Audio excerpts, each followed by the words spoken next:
Magandang araw sa lahat.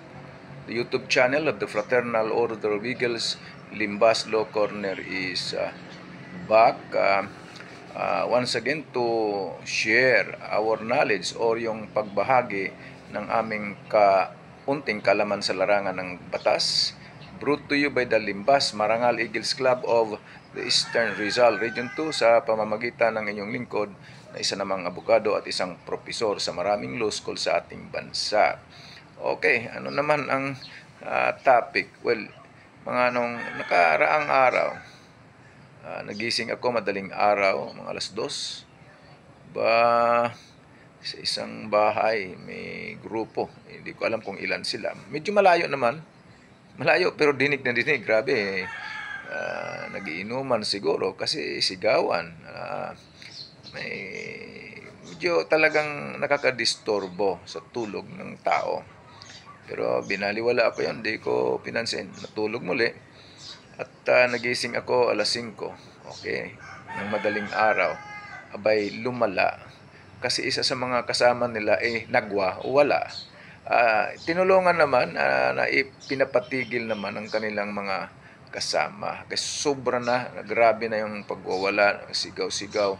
Kahit malayo-layo nga sa amin, ay dinig na dinig. Okay, anong meron?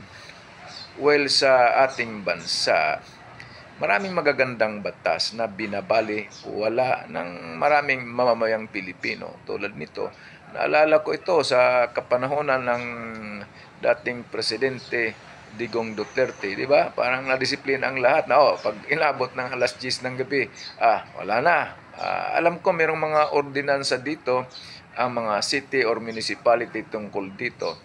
Pero ang marami kasi na sadyang kinakalimutan o binabaliwala lamang ang batas o walang respeto sa kapwa.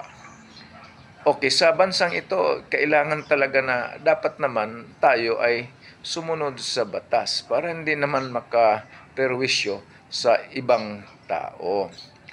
Okay, yun lang mga kababayan, mga mamamayang Pilipino. Ito lang mo ang ating ma-share sa araw na to.